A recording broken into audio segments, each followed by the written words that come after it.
MCR Pure Cotton Club, formals and casual shirts. Achika, India's #1 trusted gold buyers. We release pledged gold instant cash payment. We Care Super Shield 100 Ultra Defense Broad Spectrum Sunscreen with 100 SPF. Buy now.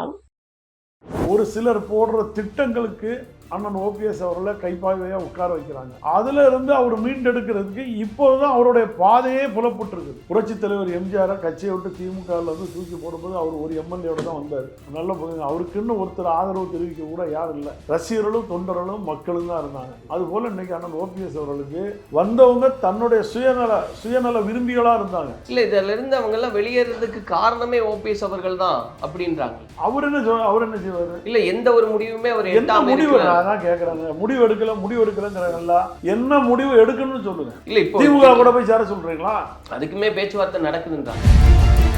தை பிறந்தா வழி பிறக்கும், என்ன நிலைப்பாடு அப்படின்றதெல்லாம் தெரியப்படுத்துவோம் அப்படின்றத அந்த காலம் தாழ்த்துறதுனாலேயே இதுக்கப்புறம் இங்க இருக்கிறது பயனளிக்காது அப்படின்றது தான் மற்றவங்களுடைய முடிவு. தாழ்த்தது இல்லைங்க, நீங்க நல்லா புரிஞ்சுடுங்க. இன்னைக்கு எந்த கட்சியுமே சரியான கூட்டணி முடிவாகலை. இப்பவுமே ஆட்சியில பங்கு வேணும்னு காங்கிரஸ்காரங்க கேட்டு திமுகவுடைய பிரச்சனைகள் பண்ணிட்டு இருக்கிறதும் நம்ம பார்த்துட்டு இருக்கோம். உள்குத்து விளையாட்டு விளையாடிட்டு இருக்கிறதும் நம்ம பார்க்குறோம். ஒரு சில ஆட்கள் அங்கேயும் தருவாங்களா சீட்டு, இங்க தருவாங்களா, இப்படி ஒரு மன ஓட்டத்தில் இருக்காங்க. ஏன் நேற்று கூட நடந்தது, பாரத பிரதமர் தலைமையில் ஒரு என்டிஏ கூட்டணி அவசரமாக சேர்த்தாங்களா, அதை பார்க்கும்போது மக்கள் நல கூட்டணி பார்ட் 2வா தெரியுது. இல்லை இப்போ உங்களுடைய நோக்கமே அதில் இருக்கு இல்லையா, ஒன்றுபட்ட அதிமுகவா இருக்கணும், விலகி இருக்கிறவங்க எல்லாம் ஒன்று சேரணும் அப்படின்ற நோக்கம். அப்படிங்கும்போது டிடிவி தினகரன் அவர்கள் அந்த மேடைக்கு வந்தது நல்லதுதான். எப்படி நல்லது?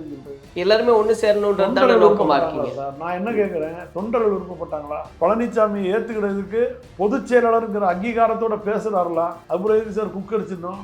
அமமுக கட்சியை ஒருங்கிணைச்சிட்டு போங்க, அவர் ஒரு துணை பொதுச் செயலாளரை கொடுத்துட்டு போங்க.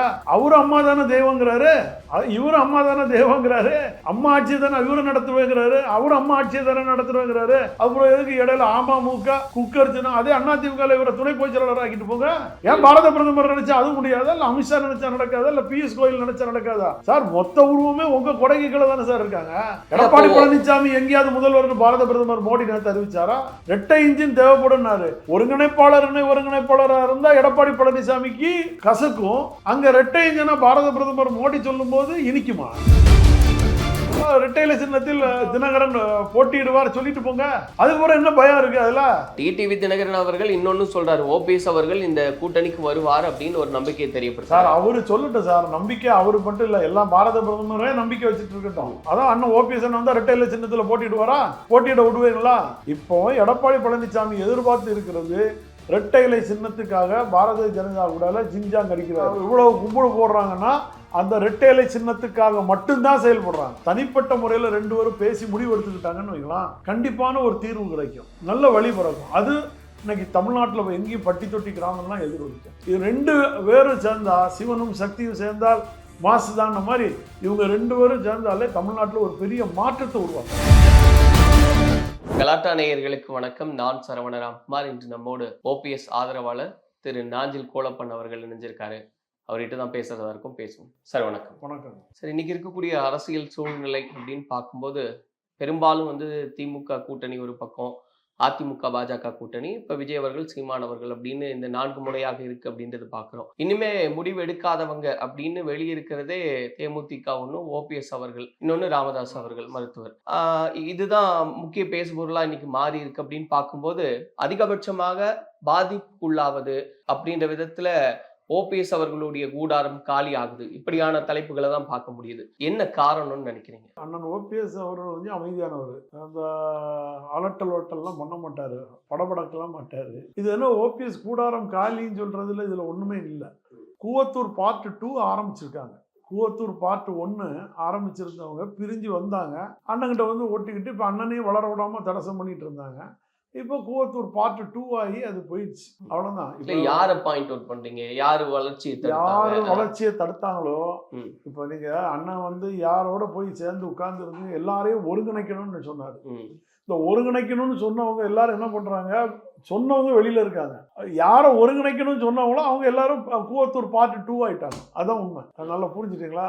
அதனால நான் இப்ப யாரையும் சொல்லி கொச்சப்படுத்த வரல. ஏன்னா நேற்று வரைக்கும் அண்ணன் சொல்லியிருக்கோம், இன்னைக்கு தம்பி நாளைக்கு இன்னைக்கு பகையாளியான சொல்லி அதை சொல்லலை. அவங்க பங்காளியாவே இருந்தாலே ரொம்ப சந்தோஷம். ஆனா நான் என்ன கேட்கிறேன், இல்ல அவங்க ரோலே இவ்வளவு நாள் இப்படிதான் இருந்தது, அதுதான் அவங்களோட நோக்கமா இருந்ததுன்னு சொல்ல வரீங்களா? ஒரு சிலர் போடுற திட்டங்களுக்கு அண்ணன் ஓபிஎஸ் அவர்களை கைப்பாவையா உட்கார வைக்கிறாங்க. அதுல இருந்து அவர் மீண்டெடுக்கிறதுக்கு இப்போதான் அவருடைய பாதையே புலப்பட்டு இருக்குது. நீங்க சொல்ல போனீங்கன்னா எப்படி தர்ம யுத்தத்துல அவர் தன்னுடைய முழு முயற்சியில இறங்கினாரோ யாருடைய தொந்தரவுலாம் இப்பதான் அவர் ஒரு புது பாதையை தேர்ந்தெடுக்க போறாரு. அந்த பாதையை தேர்ந்தெடுக்கணும்னா அந்த பயணத்துல போகக்கூடிய நெளிவு சொலிவுகள் வளைவுகள் எல்லாத்தையும் அவர் கடைபிடிக்கணும். சும்மா எடுப்போன்னு இவர் இப்படி போயிட்டாரா உடனே நான் இன்னும் முடிவு எடுக்கிறேன்னு போக முடியாது. அந்த முடிவு எடுக்கிறதுக்கு முன்னாடி பல விதமான ஏன்னா அவர் புரட்சி தலைவி அம்மாவோட 20 ஆண்டு காலம் பயணித்தவர். அவருக்கு எப்படி தன்னை நம்பி இருக்கிற தொண்டர்களை காப்பாற்றணும், தன்னை நம்பி இருக்கிறவங்கள சட்டமன்ற உறுப்பினர் ஆக்கணும், தேர்தல் களம்.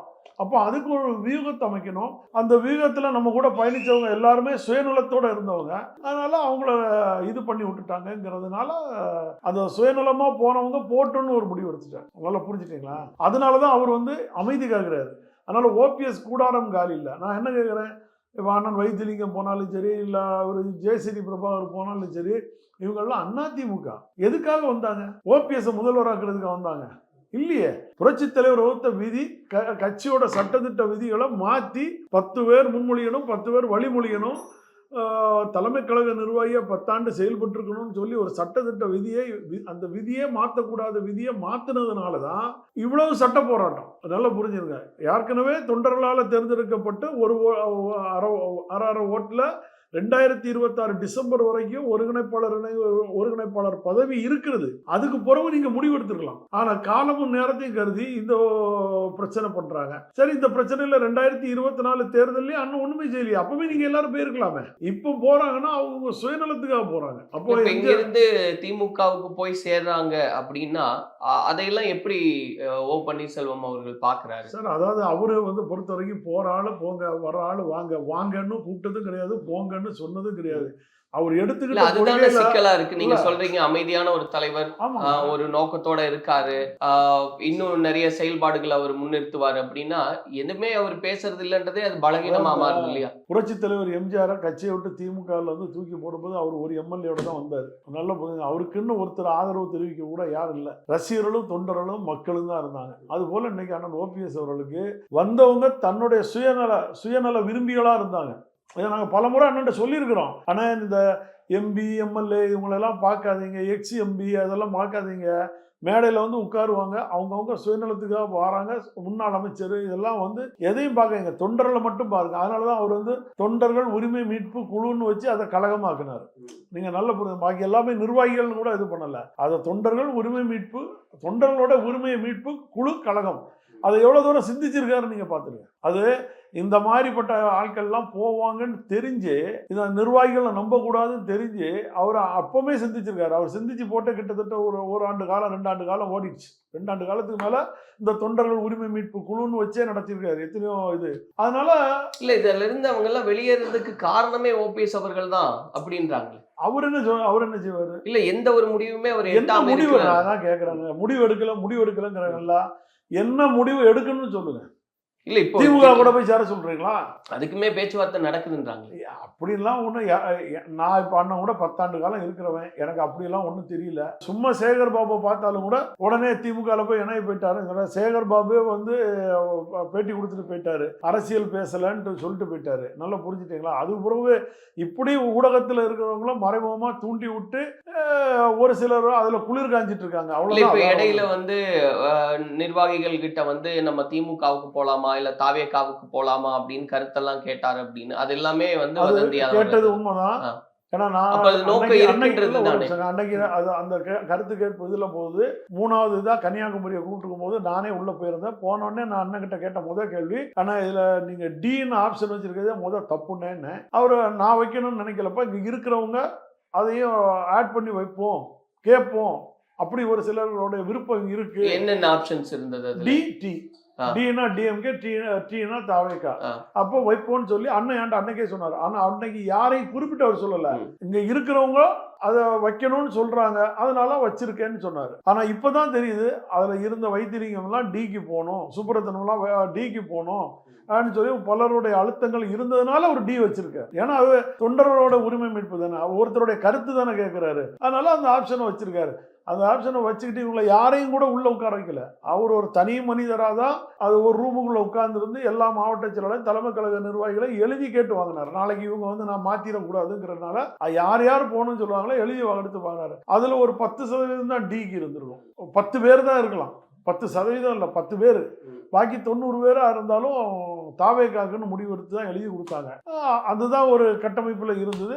அதை இவங்க பார்த்துட்டு ஒருவேளை பெரும்பான்மையினர்கள் தாவேக்கா போகணும்னு சொன்னதுனால திமுக போகணுங்கிற நினைச்சவங்க திமுக பக்கம் போயிட்டாங்க. அவங்கள நம்ம பிடிச்சி வைக்க முடியாதுல்லங்க. புரட்சி தலைவி அம்மா வந்து அண்ணன் முத்துசாமி அவர்களை வாங்கன்னு அழைச்சாங்க. அவர் வாரேன்னு சொல்லிக்கிட்டே இருக்கும்போது ஏர்போர்ட்டு கிட்ட போயிட்டு கடைசியில போய் அறிவாலயத்துக்கு போனாரு. உடனே அம்மா என்ன பண்ணாங்க, போயிட்டு வாங்கன்ட்டு அனுப்பிட்டாங்க. அவ்வளவுதான். அது இதுதான் தலைவர் லீடர்ஷிப். போறேன்னு சொல்றவங்களும் விட்டுருல. இன்னொரு காரணம்ன்றது அதுதான் கேட்கறதுன்றது, தை பிறந்தா வழி பிறக்கும் என்ன நிலைப்பாடு அப்படின்றதெல்லாம் தெரியப்படுத்துவோம் அப்படின்றத அந்த காலம் தாழ்த்துறதுனாலேயே இதுக்கப்புறம் இங்க இருக்கிறது பயனளிக்காது அப்படின்றதுதான் மற்றவங்களுடைய முடிவு. தாழ்த்தது இல்லைங்க, நீங்க நல்லா புரிஞ்சுடுங்க. இன்னைக்கு எந்த கட்சியுமே சரியான கூட்டணி முடிவாகல. திமுகவை எடுத்துக்கிட்டாலும் இன்னும் தொகுதி பங்கீடெல்லாம் இருக்கு, பேச்சுவார்த்தை இருக்கு, முதல் சுற்று இது முதல் ரவுண்டு தான் இருக்கு. இனி அடுத்தது இந்த ரவுண்டுல யார் யாரெல்லாம் சீட்டுக்கு கேட்கறாங்க, தொகுதி பங்கீடு பிரச்சனை இருக்கு, இதெல்லாம் நிறைய இருக்கும்போது ஒன்னு உள்ள இருப்பாங்க, வெளியில போவாங்க. கடைசி நேரம் கூட கலந்து போனதெல்லாம் நம்ம பார்த்துருக்கிறோம். இப்பவுமே ஆட்சியில பங்கு வேணும்னு காங்கிரஸ்காரங்க கேட்டு திமுகவுடைய பிரச்சனைகள் பண்ணிட்டு இருக்கிறதும் நம்ம பார்த்துட்டு இருக்கோம். உள்குத்து விளையாட்டு விளையாடிட்டு இருக்கிறதும் நம்ம பார்க்கிறோம். ஒரு சில ஆட்கள் அங்கேயும் தருவாங்களா சீட்டு, இங்க தருவாங்களா, இப்படி ஒரு மன ஓட்டத்தில் இருக்காங்க. ஏன் நேத்து கூட நடந்தது, பாரத பிரதமர் தலைமையில ஒரு என்டிஏ கூட்டணி அவசரமா சேர்த்தாங்களா. அதை பார்க்கும்போது மக்கள் நல கூட்டணி பார்ட் 2வா தெரியுது. எப்படி அவசரமா ஒரு விஜயகாந்தை கொண்டு வந்து உட்கார வச்சு சுத்தி எல்லாரையும் நீ வா, கம்யூனிஸ்ட் வா, நீ வா, வைக்கவான்னு சொல்லி ஒவ்வொருத்தரையும் அன்னைக்கு பொன் ராதாகிருஷ்ணன்லாம் சேர்ந்து நின்று அன்னைக்கு பாஜக தலையிட்டு நின்று கபலீகரம் பண்ணி எல்லாம் செஞ்சது போலவே அப்படியே அண்ணன் எடப்பாடி பழனிசாமியை பிடிச்சி உட்கார வச்சுட்டு அண்ணன் டிடிவி தினகரனை உள்ள இறக்கி அதை இறக்கி இதை இறக்கி மொத்த வேறையும் வச்சு ஒரு அலிபாபா 40 திருடர்கள் கதையை அப்படியே மொத்தமா முடிச்சிட்டாங்க. இல்ல இப்போ உங்களுடைய நோக்கமே அதுல இருக்கு இல்லையா, ஒன்றுபட்ட அதிமுகவா இருக்கணும், விலகி இருக்கிறவங்க எல்லாம் ஒண்ணு சேரணும் அப்படின்ற நோக்கம். அப்படிங்கும்போது டிடிவி தினகரன் அவர்கள் அந்த மேடைக்கு வந்தது நல்லதுதான். எப்படி நல்லதுன்னு சொல்றீங்க? எல்லாருமே ஒண்ணு சேரணும்ன்றது நோக்கமா இருக்கீங்க சார். நான் என்ன கேட்கிறேன், தொண்டர்கள் விருப்பப்பட்டாங்களா? அந்த தொண்டர்கள் விருப்பப்பட்டாங்க, சரி சார் நான் உங்க கணக்கே வரேன். விருப்பப்பட்டாங்களா? பழனிசாமி ஏத்துக்கிறதுக்கு பொதுச் செயலாளருங்கிற அங்கீகாரத்தோட பேசுறாருல, அப்புறம் எதுக்கு சார் குக்கரிச்சிருந்தோம்? அமமுக கட்சியை ஒருங்கிணைச்சிட்டு போங்க, அவரை ஒரு துணை பொதுச் செயலாளரை கொடுத்துட்டு போங்க. அவரு அம்மா தானே தெய்வங்கிறாரு, இவரு அம்மா தானே தெய்வங்கிறாரு, அம்மா ஆட்சியை தானே இவரு நடத்துவேங்கிறாரு, அவரு அம்மா ஆட்சியை தானே நடத்துவேங்கிறாரு. அப்புறம் எதுக்கு இடையில அமமுக குக்கரிச்சுனா அதே அதிமுக இவரை துணை பொதுச் செயலாளர் ஆக்கிட்டு போங்க. ஏன் பாரத பிரதமர் நினைச்சா அது முடியாதா, இல்ல அமித்ஷா நினைச்சா நடக்காதா, இல்ல பியூஷ் கோயல் நினைச்சா நடக்காதா? சார் மொத்த உருவமே உங்க கொடைக்கு கீழே தானே சார் இருக்காங்க. எடப்பாடி பழனிசாமி எங்கேயாவது முதல்வர் பாரத பிரதமர் மோடி நேரத்தை அறிவிச்சாரா? 2 இன்ஜின் தேவைப்படும்னாரு. ஒருங்கிணைப்பாளரா இருந்தா எடப்பாடி பழனிசாமிக்கு கசக்கும், அங்க 2 இன்ஜினா பாரத பிரதமர் மோடி சொல்லும் போது இனிக்குமா? என்ன சார் அர்த்தம்? ஓபிஎஸ் அவர்கள் வந்து அவருடைய நிலைப்பாடை எல்லாம் சேரணும் அப்படின்றது தானே சார். அதை தான் நாங்க சொன்னோம், அதை தான் நாங்களும் சொன்னோம். அண்ணன் செங்கோட்டையனும் அதை தான் சொன்னாரு. ஒன்றிணைணுங்கிறது தான் அவர் வச்ச கருத்து. ஒன்றிணைன்னு சொன்ன செங்கோட்டையன் தூக்கி வெளியில போட்டு விட்டாங்க, துரோகின்ட்டாங்க. ஒன்றிணைன்னு சொன்ன அண்ணன் ஓபிஎஸ் அவர்களையும் துரோகின்ட்டாங்க. ஆனா உன் கூட சேர்ந்தா நான் தூக்கு சொன்னவரை கொண்டு வந்து கட்சியில கூட்டணியில இணைச்சுக்கிட்டாங்க. இல்ல அது மனம் மாறுறாங்க அப்படின்றத மனம் மாறலாம், மனம் மாறட்டும். நான் தான் மனத்தை பாருங்க, அவரை துணை பொதுச் செயலாளர் கொடுத்துருங்க. நீங்க யாருக்குமே துணை பொதுச் செயலாளர் அவர் அறிவிச்சவர் தானே. அவரு கேட்கணும் இல்லையா? இப்போ நீங்களும் நானும் முடிவு எடுக்க முடியுமா? அதை கேட்க வேண்டியது டிடிவி தினகரன் அவர்கள். தொண்டர்கள் கேட்கறாங்கல்ல. இல்ல அந்த கிளைம் அவர் வச்சு இல்ல, அவர் என்ன கிளைம் வச்சாரோ அதெல்லாம் உடன்பட்டு தானே வந்து அந்த மேடையில ஏறாங்க. கூட்டணி பங்காளியோட சண்டை முடிஞ்சு போச்சு சார். பங்காளியோட முடிஞ்சது எல்லாம் ஒரு தாய் வயிற்றில் பிள்ளைகள், குடும்ப சண்டை. யார் குடும்பத்துக்கு எதுக்காக சண்டை போட்டாங்கன்னு எங்களுக்கு தெரியல. தொண்டை வந்து பைத்தியக்கார பையன் பார்த்துட்டு உட்காந்துட்டு இருக்கோம். நாங்க பைத்தியம் செஞ்சவங்க, போஸ்ட் ஒட்டி கொடி ஒட்டி நாங்க வந்து தெருவில் இருந்து சண்டை போட்டவங்க எல்லாம் பைத்தியக்காரன். நீங்க வந்து பங்காளிக்கு உள்ள பங்காளி, சண்டையெல்லாம் முடிஞ்சு போச்சு. ரெட்டையில சின்னத்தில் அண்ணன் தினகரன் போட்டியிடுவார் சொல்லிட்டு போங்க. அதுக்கப்புறம் என்ன பயம் இருக்கு அதுல? அப்ப அதுவே ஒட்டாத கூட்டணி தானே. இல்ல அப்ப டிடிவி தினகரன் அவர்கள் இன்னொன்னு சொல்றாரு, ஓபிஎஸ் அவர்கள் இந்த கூட்டணிக்கு வருவார் அப்படின்னு ஒரு நம்பிக்கையை தெரியப்படுத்தார். சார் அவரு சொல்லட்டும் சார், நம்பிக்கை அவரு மட்டும் இல்ல, எல்லாம் பாரத பிரதமரே நம்பிக்கை வச்சுட்டு இருக்கட்டும். அதான் அண்ணன் ஓபிஎஸ் வந்தா ரெட்டையில சின்னத்துல போட்டிடுவாரா? போட்டியிட விடுவீங்களா? இப்ப அதுதான் அதே பங்காளி தானுங்க, அவரும் அதே பங்காளி தானே. 3 முறை முதல்வராக இருந்தவர் தானே, செய்ய வேண்டியதானே. அது ஏன் செய்ய முடியல? உங்களுக்கு வலிக்குது, எங்க இடிக்குது? அப்ப என்னதான் முடிவா இருக்க போகுது சார்? நடிக்கிறாங்க. இந்த கூட்டணியே பொருந்தாத கூட்டணி. ஏற்கனவே உங்களுக்கு ஞாபகம் இருக்கலாம், 2024 நாடாளுமன்ற தேர்தலில் இது போல பாரத பிரதமரை பார்த்து ஆதரவு தெரிவித்து மாலையை போட்டுட்டு வந்த ஒரே வாரத்தில் பாஜக கூட கூட்டணி கிடையாதுன்னு சொன்னவர் தான் எடப்பாடி பழனிசாமி. இப்போ எடப்பாடி பழனிசாமி எதிர்பார்த்து இருக்கிறது ரெட்டை இலை சின்னத்துக்காக பாரதிய ஜனதா கூட ஜிங்ஜாங் அடிக்கிறாரு. எப்போ ரெட்டை இலை சின்னம் கொடுக்கப்பட்டதோ அந்த சின்னம் கொடுக்கப்பட்டோன்னு சொல்லுவாரு, அதிமுக தனி ஆட்சி தான், இங்க ரெட்டை இன்ஜின் ஆட்சி இல்ல. நேத்து கேட்டுட்டு இருப்பாரு. இன்னொரு நீங்க ரெட்டை இலை சின்னத்தை டிக்ளேர் பண்ணிட்டீங்கன்னா, ஏன்னா பரிசீலனையில இருக்கு. நேத்து வரைக்கும் டெல்லி ஹைகோர்ட்ல பரிசீலனையில இருக்கு. புகழேந்தி போட்ட வழக்குல அஃபிடவிட் போட்டிருக்காங்க தேர்தல் ஆணையம், நாங்க பரிசீலனை பண்ணிட்டு இருக்கிறோங்கிறாங்க. அந்த பரிசீலனை இருக்கிறதுனால தான் எங்க மோடி அவர் வந்திருக்கும் போது ரெட்டையில சின்னத்தையே ஸ்டேஜ்ல வைக்கல. தாமரை இருந்தது, மாம்பழம் இருந்தது, குக்கர் இருந்தது, ரெட்டையில சின்னம் இருந்தா சார். அப்ப மோடிக்கு அது நல்லா தெரியுது. அதனால ரெட்டையில அங்க இல்ல.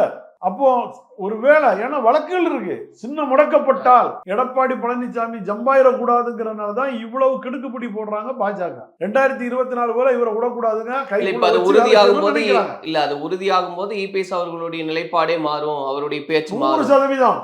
எடப்பாடி பழனிசாமி சேர்ந்திருக்க அத்தனை பேரும் ஊழ கும்பிடு போட்டு பாஜகவுக்கு இவ்வளவு கும்பிடு போடுறாங்கன்னா அந்த ரெட்டையிலை சின்னத்துக்காக மட்டும்தான் செயல்படுறாங்க. அந்த ரெட்டையிலை சின்னம் கிடைச்சிருச்சுன்னா 2026 தேர்தலில் பாஜகவை தூக்கி தூர போட்டுருவாங்க. நீங்க எத்தனை சீட்டு கொடுத்தாலும் சரிதான் சார். அவரு நிப்பாரு 190 சீட்டு 150 சீட்டு கணக்கு போடுறாரு. அதுல அவருக்கு தேவை 117 தான். 117 அவருக்கு தக்க வச்சுட்டாருங்களா, பாஜக கூப்பிட்டு வச்சு கூட்டணி ஆட்சி வைப்பாரா? தனி பெரும்பான்மை வரைக்கும் முயற்சி செய்வார் யாரா இருந்தாலுமே. அப்போ வந்து பாஜக என்ன சொல்லுவாங்க, அவரு மோடி என்ன சொல்றாரு, இங்க ரெட்டை இன்ஜின். நீங்க பழைய மாதிரி பாஜகவும் எடப்பாடி கிட்ட ஏமாந்து போக மாட்டாங்க. எடப்பாடி பாஜக கிட்ட அந்த சின்னத்துக்காக நடிக்கிறாருங்கிறதும் பாஜகவுக்கு தெரியும். அதனாலதான் பாஜக அந்த சின்னத்தை அப்படியே வச்சிருக்காங்க. இப்ப அன்புமணி ராமதாஸுக்கு கூட மாம்பழ சின்னத்தை போட்டாங்க. ஐயா ராமதாஸ் என்ன சொல்றாரு, பரிசீலனை இருக்கும் போது இந்த சின்னத்தை எப்படி ஒரு பாரத பிரதமர் போடும்போது வருதா, கேள்வி வருதா இல்லையா? வருதா? அப்போ இவங்க பிளவுபட்டு ஒரு கட்சி, நல்லா இருக்கிற கட்சியை பிளவுபட்டு வச்சு கொண்டு போடுறதே பாஜக. இது வந்து வடநாட்டுல நடந்தது, இப்ப தமிழ்நாட்டில் நடக்கும். இப்போ நீங்க ஏற்கனவே சொன்ன மாதிரி இந்த கருத்துக்கள்லாம் கேட்கப்பட்டது. அதிகபட்சமாக தாவேக்காவுக்கு போலான்ற விருப்பத்தை தெரியப்படுத்துறாங்க அப்படின்னா, தாவேக்கா குறித்து விஜய் அவர்கள் குறித்து என்ன ஒரு மதிப்பீட ஓபிஎஸ் அவர்கள் வச்சிருக்காருன்னு பார்க்கலாம். இல்ல சார், அதாவது நீங்க ஒரு கருத்து எடுத்துக்கணும். இன்னைக்கு அவரை பொறுத்த வரைக்கும் தென் மாவட்டத்துல அண்ணன் டிடிவி தினகரன் அப்படியே போய் எடப்பாடி பழனிசாமி இந்த பாஜக புடியில மாட்டிக்கிட்டாருன்னு சொல்லும்போது, அவரை அண்ணன் ஓபிஎஸ் அவர்களை சார்ந்த முக்குலத்தோர் சமுதாயங்களும் தமிழ்நாட்டு மக்களும் அங்க இருக்கிற தென் மாவட்ட மக்களையும் அண்ணன் ஓபிஎஸ் பெருமையா நினைக்கிறாங்க. ஏன்னா பாருங்க, இவ்வளவு பிரச்சனையிலையும் தான் கட்சிக்காக அவர் எவ்வளவு பாடுபடுவாரு.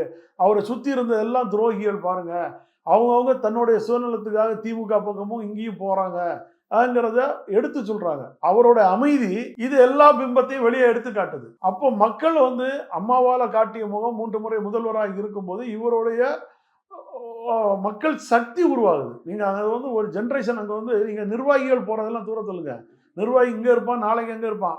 திமுக நாஞ்சில் மனோரை இங்கேயும் மந்திரகோல் மைனராக இருந்தாரு, அங்கேயும் மைனர், இப்படி மாத்தி மாத்தி இருந்ததெல்லாம் நம்ம பல ஆண்டு காலம் பார்த்துட்டு வந்துட்டோம். அதனால நிர்வாகிகளை தள்ளுங்க. நிர்வாகிகள் போறதுனால வேணா ஒரு 10-200 டிக்கெட்டு போவோம், கூட ஓட்டு போவோம். ஆனா மக்கள் சிந்திக்க தொடங்கிட்டாங்கன்னா அந்த ஓட்டு பலமா விழுந்துரும். அப்போ மக்கள் அடுத்த ஒரு ஜென்ரேஷன் ஆட்டு இன்னைக்கு வீட்டுக்கு ஒரு ஓட்டாது கண்டிப்பா நடிகர் விஜய் அவர் தாவேகா கட்சி தலைவருக்கு இருக்குங்கிறது எல்லாருக்குமே தெரியும். அந்த ஒரு சூழ்நிலையில அண்ணன் ஓபிஎஸ் 234 தொகுதியிலையும் பட்டி தொட்டி கிராமத்துல எல்லாம் முகம் அறிந்தவர். இதை யார் பயன்படுத்தணும்னா அண்ணன் ஓபிஎஸ் பயன்படுத்த வேண்டிய அவசியம் இல்லை. தாவேகா தலைவர் இந்த ஆப்பர்ச்சுனிட்டி அவர் கையில் எடுக்கணும். அண்ணன் உடனே என்ன பண்ணணும்னா இந்த கேப்பை விடாம அண்ணன் ஓபிஎஸ் தொடர்பு கொண்டு அண்ணன் ஓபிஎஸ் அவர்களோட பேசி நேருக்கு நேராக. இதில் ஒன்றும் விஷயம் கிடையாது. ஒரு ஃபோனில் கான்டாக்ட் பண்ண போகலாம், நேரடியாக அண்ணன் சந்திக்கணும்னு சொல்லலாம். எங்கேயோ ஒரு இடத்துல உட்காந்துருந்து தாவேகா தலைவரும் அண்ணன் ஓபிஎஸும் மனம் விட்டு பேசி அதுக்கு பிறகு 2 பேரும் ஆளுக்கு ஒரு குழுவை போட்டு அந்த குழு மூலமாக 234 தொகுதியில் எந்தெந்த இடத்துல என்னென்ன செல்வாக்கு இருக்குன்னு சொல்லி களத்தில் இறங்கிட்டா நாங்கள் களம் இறங்க ஆரம்பிச்சிருவோம். இது செய்ய வேண்டியது இல்ல இதுதான் மனசுல ஓபிஎஸ் அவர்கள் வச்சிருக்காரா? அழைப்பு வரணும் தாவேக்கால. இப்போ அண்ணன் செங்கோட்டை அண்ணன் அங்கே இருக்கிறாரு, நாங்கள் அவரை மறுக்கலை. நான் வந்து அவரு நல்ல ஒரு மனிதர், நான் இல்லைன்னு மறுக்கல. ஆனால் அவர் சில விஷயங்களை கொண்டு போய் தலைமையில ஒப்படைக்கிறதுல சில விஷயங்கள்ல சிரமப்படுவார். அது ஆமா, அது நாங்க கண்கூடாவே பார்த்திருக்கோம். நாங்க அவரோட பயணித்தவர். இப்ப புரட்சி தலைவி அம்மாட்ட ஏதாவது ஒரு விஷயங்கள் சொல்லணும்னு சொல்லும் போது அவர் அந்த 4 அணியில இருக்கும்போது அவர் தான் மூத்த உறுப்பினர். அதுபோல தான் அண்ணன் ஓபிஎஸ் இருந்தாரு, செங்கோட்டை அண்ணன் இருப்பாரு. அப்போ வந்து நாங்க சில கருத்துக்களை சொல்லும் போது சொல்லுவோம் பாரு. ஆனா டக்குன்னு என்ன பண்ணுவாரு, அம்மா கிட்ட போனோன்னா அம்மா ஏதாவது கேட்ட உடனே டக்குன்னு பிரேக் ஆயிடுவார். சொல்ல மாட்டார். சொல்ல வந்ததை அடுத்த 2ஆம் கட்டத்தில் யாராவது இருப்பாங்கல்ல அவங்கள்ட்ட சொல்லியிருக்கேன்னு சொல்லிட்டு நகர்ந்துருவார். நம்ம போய் மாட்டிக்கிட்டு அம்மாட்ட திட்டு வாங்க முடியாத. அதுபோல, ஏன்னா நாங்கள் வந்து அண்ணன்ட்ட அதை தான் சொல்ல முடியும். அண்ணன் அதுபோல அண்ணன் செங்கோட்டை அண்ணனை மட்டும் முழுமையாக நம்பி களத்தில் இறங்க வேண்டாம். அண்ணன் செங்கோட்டை அண்ணன் நல்லவர். ஆனால் போய் விஜய்கிட்ட போய் சொல்றாரா நமக்கு தெரியாது. நான் சொல்லிட்டேன் சொல்லலாம். அதனால நீங்கள் அதை நல்ல தீர ஆராய்ச்சி 1 to 1 உட்கார்ந்து இருந்து பேசுகிறேன். அண்ணன் செங்கோட்டையனையும் கூடாலே வச்சுடுங்க. அதுபோல் நம்ம ஒரு 4 பேர் கொண்ட குழு, 5 பேர் கொண்ட குழுவோ, அவரும் ஒரு 5 பேர் கொண்ட குழுவோ போட்டு தொகுதி பங்கீடு பேசி பிறகு நம்ம அறிவிக்கலாம். அது ஒரு அஷ்டமி நவமி வருது, 2-3 நாள் அஷ்டமி நவமி எல்லாம் வருது. இதெல்லாம் பார்த்து அறிவிக்கலாம் நாங்கள் வந்து தொண்டர்கள் நாங்கள் சொல்லியிருக்கிறோம். அவர் அதையும் மனசுல ஏற்றி வச்சிருக்கிறாரு. இல்ல இருந்தாலும் இதுல இன்னொரு பெரிய சிக்கல் இருக்கு அப்படின்றது இருக்கு இல்லையா? இப்போ பெரும்பாலும் வந்து தாவேகா பக்கம் போலான்னு நீங்க எல்லாருமே சொன்னாலுமே கூட தலைவரா அவர் எப்படி அதுல முடிவு எடுக்க முடியும்? ஏன்னா இப்போ விஜய் அவர்கள் அவர் தான் முதலமைச்சரா இருக்க போறாரு அப்படின்றது அவங்க கட்சியில திரும்ப சொல்லக்கூடிய ஒரு விஷயமா இருக்கு. 3 முறை முதல்வராக இருந்த ஒருவர் தாவேகால இணைஞ்சா அந்த ஒரு கால்குலேஷன் அப்படின்றது எப்படி ஒர்க் அவுட் ஆகும்? புரட்சி தலைவி அம்மா மறைவுக்கு பிறகு அந்த கொடுத்த முதல்வர் பதவியை தூக்கி விட்டு எறிஞ்சிட்டு ராஜினாமா பண்ணிட்டு வந்தவர் திரும்பி எடப்பாடி பழனிசாமிக்காக இல்லை, அந்த அம்மாவோட ஆட்சியை 4 ஆண்டு காலம் காப்பாற்றணும்னு நினைச்சு போய் அங்கே போய் சேர்ந்து துணை முதல்வராக உட்கார் இல்லையா? இதே இன்னைக்கு போயிருக்க அண்ணன் தினகரன் அவரு அந்த 4 ஆண்டு கால ஆட்சியை கவுக்கணும் திட்டம் போட்டவர். ஆனா இவர் அந்த 4 ஆண்டு கால ஆட்சியை கொண்டு போனவர் அண்ணன் ஓபிஎஸ் அவர். நல்லா புரிஞ்சுருங்க. அவர் போய் உட்கார்ந்து துணை முதல்வராக உட்கார்ந்து இருந்து அந்த ஆட்சியை கடைசி வரைக்கும் கொண்டு போய் ஃபுல் பண்ணாரா பண்ணலையா? அப்போ மக்கள் விரும்புறாங்க சார். மக்கள் தீர்ப்பு தான் மகேஷ். இப்போ இல்ல தாவேகாவில் அவர் இணைஞ்சா வெற்றி வாய்ப்பு வரக்கூடிய பட்சத்துல விஜய் அவர்கள் முதலமைச்சர், துணை முதலமைச்சரா ஓபிஎஸ் வருவார். அது அவங்களுக்குள்ள பேசி முடிவு வைப்பாங்க. தாவேகால இணையும் போது அதுதான் சொல்றேன். அந்த 1 to 1 அண்ணன் ஓபிஎஸ் அவர்களும் தாவேகா தலைவர் சகோதரர் விஜய் அவர்களும் தனிப்பட்ட முறையில 2 பேரும் பேசி முடிவு எடுத்துக்கிட்டாங்கன்னு வைக்கலாம், கண்டிப்பான ஒரு தீர்வு கிடைக்கும், நல்ல வழி பிறக்கும். அது இன்னைக்கு தமிழ்நாட்டில் எங்கேயும் பட்டி தொட்டி கிராமம்லாம் எதிரொலிக்கும். இது 2 பேரும் சேர்ந்தா, சிவனும் சக்தியும் சேர்ந்தால் மாசுதான மாதிரி இவங்க 2 பேரும் சேர்ந்தாலே தமிழ்நாட்டில் ஒரு பெரிய மாற்றத்தை உருவாக்கலாம். நல்லா புரிஞ்சிருங்க, எங்களோட கருத்து அவ்வளோதான். ஆனால் இதெல்லாம் தெரிஞ்சுக்கிட்டு தான் எடப்பாடி பழனிசாமி போன்றவர்கள்லாம் நடிக்கிறாங்க. அது நடித்து இது ஒரு மாய பிம்பத்தை உருவாக்கி அவர் ஓபிஎஸ்க்கு ஒன்றுமே கிடையாது, ஓபிஎஸோட கூடாரம் காலியாகி விட்டது, இப்படியெல்லாம் தேவையில்லாத பொருளிகளை கிளப்பி விட்டுறாரு. நீங்கள் பொறுத்திருந்து பாருங்க. இந்த அஷ்டமி நவமி முடிஞ்சோன்னா அவருடைய இது கரெக்டாக சொல்லுவார். எனக்கு தெரிஞ்சதை சொல்கிறேன், நல்ல ஒரு வழியை காட்டுவார். அதை தமிழ்நாட்டு மக்கள் ஆரவாரத்தோட அதை வரவேற்பாங்க. 2026 அண்ணன் ஓபிஎஸ் அவர்களோட கை காட்டுறவர் தான் தமிழ்நாட்டுக்கு முதல்வராக இருக்கும். அதுதான் அப்போ நீங்கள் ஓபிஎஸ் அவர்கள் உங்களுடைய விருப்பப்படி, ஏன்னா பெருவாரியா தாவேகாவோட போகலாம் அப்படின்ற மனநிலையை புரிஞ்சுக்குவார் அப்படின்றத சொல்றீங்க. அப்போ விஜய் அவர்கள் ஏற்கனவே அவங்க கட்சியில எம்ஜிஆருக்கு நிகராக இன்னொரு 3 எழுத்து அப்படின்ற விதத்துல சொல்றாங்க. ஜெயலலிதா அவங்களையும் கோட் பண்றாங்க. அப்போ அதுக்கு இணையானவராக தான் விஜய் இருப்பார் அப்படின்றத ஏற்றுக்கிட்டு ஓபிஎஸ் அவர்கள் போவாங்கன்னு நீங்களே சொல்றீங்க. கண்டிப்பா சார். நீங்க இப்போ அண்ணன் செங்கோட்டை அண்ணன் போயிருக்காருல, அவர் பாக்கெட்ல அம்மா படத்தை கூட எடுக்கல. அவருடைய அலுவலகத்துல எம்ஜிஆர் அம்மாவே வச்சிருக்காரு. அவர் தாவேகா தலைவர் தன்னுடைய பிரச்சார வண்டியில புரட்சி தலைவர் எம்ஜிஆர் படத்தையே வச்சுதான் ஓட்டு கேட்கிறாரு. அப்போ எம்ஜிஆரோட படத்தையும் எம்ஜிஆரையும் பின்பற்றும் போது அதிமுக தொண்டை பின்பற்ற தயாரா இருப்போம். நாங்க இப்போ விஜயோட கூட்டணி வச்சு அண்ணன் பெருவாரியான இடங்களை எல்லாம் வெற்றி பெற்று எடுத்து வரும்போது அவங்க 234 தொகுதி ஒரு தொகுதியிலையும் வெற்றி பெறாம ஒரு சூழ்நிலையை உருவாக்கப்பட்டால், ஏன்னா 1996 இதே சூழ்நிலை அம்மாவுக்கு 4 தொகுதி தான் கிடைச்சி. நல்லா புரிஞ்சுனா அந்த மாதிரி ஒரு களம் இந்த 2026 தேர்தல் களத்துல வந்துருச்சுன்னு வைங்களா. அப்போ அந்த கட்சியை மீட்டெடுக்கிறவுடைய இடத்துல திரும்பி அண்ணன் ஓபிஎஸ் அவர்கள் வந்துருவார்களா? அப்ப அதிமுக எங்க வரணுமோ அங்க வந்துருவாங்கல்ல. இப்போ ஒருவேளை இங்க இருக்கிற தொண்டர்கள், நாங்க கூட்டணி வைக்கிற பொறுத்து தொண்டர்கள், நிர்வாகிகள் எல்லாம் நம்ம பக்கங்கள்ல வந்து ஒரு அணி சேரும்போது சின்னமும் முடக்கப்பட்டால் எடப்பாடி பழனிசாமி இன்னொரு சுயேட்சை சின்னத்துல தான் நிக்கணும். உண்டா இல்லையா? அண்ணனும் ஏற்கனவே அண்ணன் பலாப்பழத்துல இருந்து 3.5 லட்சம் ஓட்டரை தன்னை நிரூபிச்சவர். அவருக்கு ஈஸி, அவரோட முகம் ஈஸி. எடப்பாடி பழனிசாமி யாருன்னு கேட்டா கூவத்தூரால முகத்தை காட்டப்பட்டவர். அண்ணன் ஓபிஎஸ் அவர்கள் யாருன்னு கேட்டா போயஸ் கார்டனால முகத்தை காட்டப்பட்டவர்னு சொல்லுவாங்க. நல்லா புரிஞ்சுங்க, மக்கள் மனசுல அப்படித்தானே இருக்கு. அம்மாவால காட்டப்பட்டவர் ஓபிஎஸ், திரும்ப சசிகலா அம்மாவால காட்டப்பட்டவர் எடப்பாடி பழனிசாமி. இன்னைக்கு அவங்க கூட்டம் எல்லாம் ஒண்ணு சேர்ந்துருச்சு. பழைய கூவத்தூர் எல்லாம் சேர்ந்துட்டாங்க. கொஞ்ச நாள் எங்க கூட இந்த தர்மயுத்தம் பார்ட் 2ல வந்து இந்த கூவத்தூர் கோஷ்டிகள் தான் நிறைய இருந்தாங்க. இப்போ அதெல்லாம் கொஞ்சம் பிரிஞ்சுக்கிட்டாங்க. அவ்வளவுதான் உண்மை. தொண்டர்களாக இப்போ அண்ணன் கூட தான் இருக்காங்க, யாரும் போல. இப்போ கூட அண்ணன் உட்லண்ட்ஸில் வரும்போது நான் பார்க்க தான் செஞ்சேன். இப்போவும் அவருக்காக காத்துட்டு இருந்து தொண்டர்கள் 6 வாரத்தோடு அவர் சாப்பிட்டு வராங்க, ஈவினிங் பார்ப்போம்னு சொல்லிட்டு தான் அனுப்புகிறாரு. அதனால் அவரை சுற்றி இருக்கிற தொண்டர்கள் கூட்டம் எங்கேயுமே மாறல, அவரோட தான் இருக்கிறாங்க. ஸோ பார்ப்போம் சார், நீங்களும் ஒரு நம்பிக்கையை தெரியப்படுத்திருக்கீங்க, தலைவர் விரைவில் ஒரு முடிவு எடுப்பார் அப்படின்னு. தை நிறைவாகிறதுக்குள்ள ஒரு நிச்சயமாக ஒரு முடிவை அவர் எட்டுவார் அப்படின்றத புரிஞ்சுக்க முடியுது. என்ன நடக்குது அப்படின்றது பொறுத்திருந்து பார்த்து நம்ம பேசலாம். நன்றி, வணக்கம். MCR Pure Cotton Club, formals and casual shirts. Achika, India's #1 trusted gold buyers. We release pledged gold instant cash payment. VCare Super Shield 100 Ultra defense broad spectrum sunscreen with 100 SPF. Buy now.